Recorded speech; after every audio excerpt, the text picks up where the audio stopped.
साथियों नमस्कार। मैं अंचल अग्रवाल आपका स्वागत करता हूं। मैं एक्ट ईस्ट पॉलिसी अर्थात पूर्व की ओर क्रियान्वित नीति पर बात करूंगा। जैसा कि हम जानते हैं कि मोदी सरकार की ये एक नई पहल है। मोदी जी लगातार अपने पड़ोसी देशों को जोड़ने में या उनके साथ संबंध बेहतर करने में लगे हुए हैं। उन्होंने अपनी शपथ ग्रहण समारोह में ही दक्षिण के देशों को आमंत्रित किया था और वे लोग आए भी थे। शुरुआत से ही उनके कदम विदेशी नीति की ओर अधिक रहे हैं और इस नीति का संबंध भी भारत की विदेश नीति से ही है। भारत ने विदेश नीति के अंतर्गत 1990 के बाद दक्षिण पूर्व एशिया और पूर्वी एशिया के देशों के प्रति एक नया दृष्टिकोण उभारा था और उसका नाम दिया गया था लुक ईस्ट पॉलिसी अर्थात पूरब की ओर देखो नीति। Act east policy look east policy की ही एक तार्किक परिणति है। इसी का एक प्रोएक्टिव प्रारूप है, इसलिए इसे लुक ईस्ट पॉलिसी सेकंड भी नाम दिया गया है। एक्ट ईस्ट पॉलिसी के अंतर्गत भारत पूर्व के देशों के साथ द्विपक्षीय संबंधों को एक नया आयाम देने की शुरुआत करेगा। एक्ट ईस्ट पॉलिसी के अंतर्गत कुछ मुख्य बातों पर बल दिया जाना है, जैसे दक्षिण चीन सागर में भारत की उपस्थिति को पहले से ज्यादा मजबूत करना। हम जानते हैं कि चीन लगातार इंडियन ओशियन पर और दक्षिणी चीन सागर पर अपना प्रभुत्व स्थापित करने का प्रयत्न कर रहा है और भारत के लिए खतरा पैदा कर रहा है। विशेषज्ञों का मानना है कि यदि भारत और चीन के बीच युद्ध छिड़ता है तो उसके दो ही मुख्य कारण हो सकते हैं, या तो हिंद महासागर या फिर दक्षिणी चीन सागर। तो एक्ट ईस्ट पॉलिसी का एक मुख्य बल दक्षिणी चीन सागर में भारत की उपस्थिति को पहले से ज्यादा मजबूत करना होगा। साथ ही दक्षिण पूर्व और पूर्वी एशिया के देशों को आर्थिक क्षेत्र सहित अन्य सभी क्षेत्रों में अहम भागीदार बनाना। साथ ही उच्च स्तरीय यात्राओं तथा व्यापार के माध्यम से पूर्व के देशों के साथ संबंधों को और ज्यादा मजबूत करना, जिससे हमारे पर्यटन का विकास अधिक से अधिक हो सकेगा। भारत पर्यटन का एक बड़ा हब है। दक्षिणी चीन सागर संबंधी विवादों में भारत की भूमिका भी इससे सक्रिय हो सकती है। साथ ही एक बहुत बड़ा फायदा ये टेक्सटाइल उद्योग, कृषि उद्योग या कहें कृषि क्षेत्र को मिलेगा। कृषि क्षेत्र को फायदा इस रूप में मिलेगा क्योंकि हम रसायन, कीटनाशक, कोयला ये सब हम सस्ते में ले सकते हैं।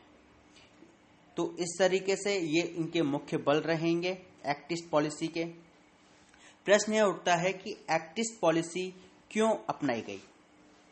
तो हम देखते हैं कि हम जो हमारे पूर्व के देश हैं, दक्षिण पूर्व के देश हैं, हम उनके साथ बहुत ज्यादा व्यापार नहीं कर रहे इस कारण, और लेकिन वहां पर व्यापारिक संभावनाएं बहुत ज्यादा हैं। तो ये एक बहुत बड़ा रीजन है कि आसियान के बाजार में भारत के लिए अत्यधिक जो व्यापारिक संभावनाएं मौजूद हैं उसका फायदा उठाया जाए। और आसियान सेवा क्षेत्र का बहुत बड़ा आयातक है और भारत सेवा क्षेत्र का निर्यातक है। तो जो सेवा क्षेत्र की वहां पर संभावनाएं हैं उसका भारत फायदा उठा सके। साथ ही यूरोपीय एवं अमेरिकी वाणिज्य पर भारत की निर्भरता इससे कम होगी और भारतीय व्यापार का विस्तार भी होगा। अगर वस्तुएं पास से आ जाएंगी अर्थात आसपास के देशों से ही आ जाएंगी तो जाहिर सी बात है माल की लागत भी कम होगी। माल की लागत कम पड़ेगी तो वस्तुएं हमको काफी सस्ती मिलेंगी और कुछ वस्तुएं तो और भी ज्यादा सस्ती मिलेंगी, जैसे चमड़ा, रबड़ आदि। इसके साथ में आर्थिक संबंधों के साथ साथ सामरिक संबंध भी मजबूत होंगे और हम चीन का जो प्रभाव है इसको भी हम प्रतिसंतुलित कर सकते हैं। अगर हम आसियान क्षेत्रों के साथ भारत के व्यापार पर निगाह डालें तो पाते हैं कि कुल व्यापार में भारत का हिस्सा मात्र 30% है और भारत इसको काफी विस्तृत कर सकता है और भारत इसके लिए इच्छुक भी है। अगर हम मैप में देखें तो म्यांमार एक ऐसा देश है जो दक्षिण एशिया को भी जोड़ता है और दक्षिण पूर्व एशिया को, इसलिए हमने म्यांमार को प्रथम प्राथमिकता भी दी है। भारत के कुछ प्रोजेक्ट जैसे smart city, Kaushal Vikas project, make in India, ऐसे प्रोग्राम्स को पूरा करने के लिए हमारा एक्ट ईस्ट पॉलिसी इसमें काफी मदद कर सकती है।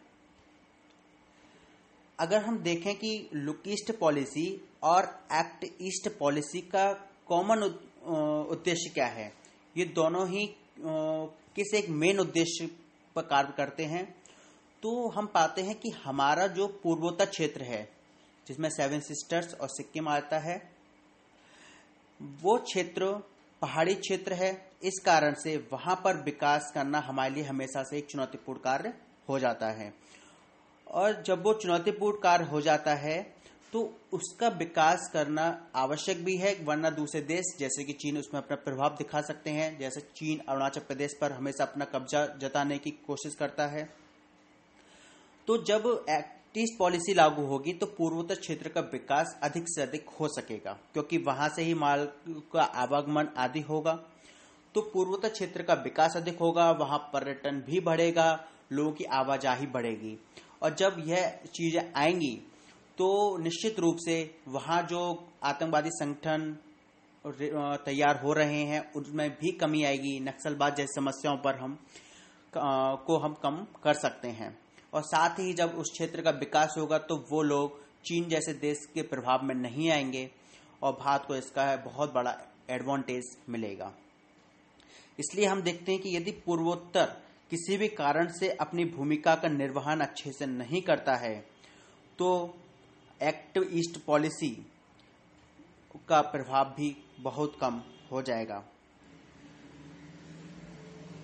चीन की बात करें तो चीन ने स्ट्रिंग ऑफ पर्ल्स के माध्यम से भारत को घेरने का प्रयास किया है और इसके लिए वह भारत के पड़ोसी देश जैसे पाकिस्तान, बांग्लादेश, म्यांमार तथा अन्य दक्षिण पूर्व एशिया के देशों जिनसे भारत के संबंध बहुत अच्छे नहीं हैं को सैन्य सहायता प्रदान करता रहा है, अथवा दूसरे शब्दों में कहें तो अपना प्रभाव स्थापित करने की कोशिश में लगा रहा है। इस परिप्रेक्ष्य में भारत की एक्ट ईस्ट पॉलिसी का एक मकसद यह भी है कि दक्षिण पूर्व एशिया तथा पूर्व एशिया के क्षेत्रों से व्यापारिक एवं सामरिक दोनों ही मुद्दों पर प्रगाढ़ संबंध बनाकर चीनी प्रभाव को प्रतिसंतुलित किया जाए। अब यदि हम आसियान को देखें तो आसियान भारत का एक प्रमुख व्यापारिक भागीदार है और इसके साथ हमारे स्वतंत्र व्यापार समझौता भी है और वैश्विक व्यापार में इसका 9.42% का योगदान है। दोनों ही पक्षों के बीच, भारत और आसियान के बीच, वर्ष 2016 तक लगभग 4000 उत्पादों का शुल्क मुक्त आयात निर्यात किया जा सकता है।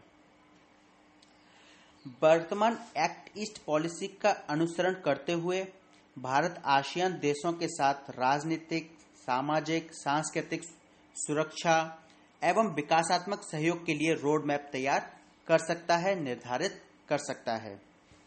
तो ओवरऑल यदि देखा जाए एक्ट ईस्ट पॉलिसी के कुछ महत्वपूर्ण अवयव हमको सामने आते हैं, जैसे समुद्री सुरक्षा, समुद्री मार्गों पर निर्बाध आवाजाही की स्वतंत्रता को पुख्ता करना, रक्षा संवाद करना, संयुक्त सैन्य अभ्यास करना और अगर हम कहें तो सहयोग बढ़ाना, साथ में भारत आसियान सेंटर की जो बात चल रही है उसको भी जल्द से जल्द स्थापित करना, कृषि, लघु मझोले उद्योग, ऊर्जा सुरक्षा और पर्यावरण आदि क्षेत्रों पर भी ध्यान देना। तो ये एक्ट ईस्ट पॉलिसी की मुख्य अवयव भी रहेंगे। तो संक्षेप में यदि एक्ट ईस्ट पॉलिसी की मुख्य बातें देखी जाएं तो हम पाते हैं कि एक्ट ईस्ट पॉलिसी को वर्तमान में भारत की वैदेशिक नीति के अंतर्गत विशिष्ट प्राथमिकता दी गई है। एक्ट ईस्ट पॉलिसी के अंतर्गत पूर्व के देशों के साथ आर्थिक, राजनीतिक, सामरिक संबंधों को और प्रगाढ़ बनाया जाने का उद्देश्य है।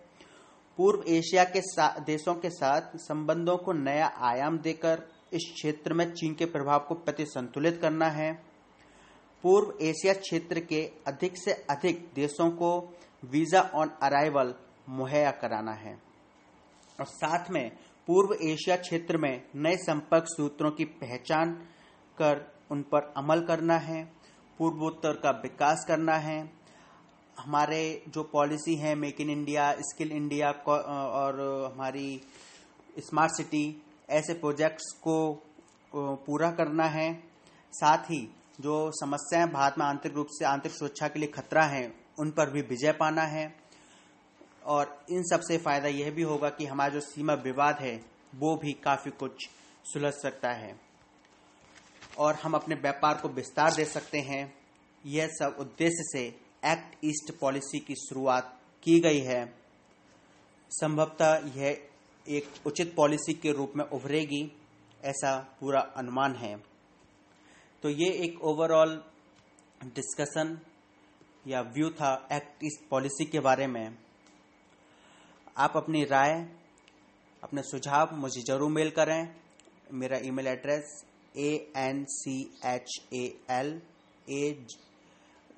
रिपीट करता हूँ, ANCHALJALESAR@gmail.com, anchaljaleser@gmail.com पर आप मुझे अपने सुझाव जरूर मेल करें। धन्यवाद।